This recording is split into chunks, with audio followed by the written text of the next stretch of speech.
Hi, I'm Jules, and today I'm making a makeup bag for a family member.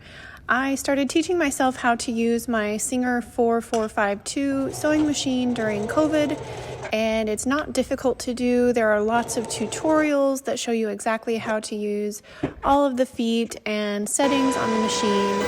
I do have a Glowforge laser that helps me customize the bags that I make, and I do hand stitch the leather in place there. But it's a very gratifying hobby. You get to create something that someone can use for a very long time.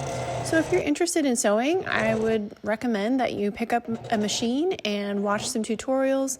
It's very easy to use, and I bet you'll like the result. So I hope this video is entertaining, and thank you for watching. Have a great rest of the day.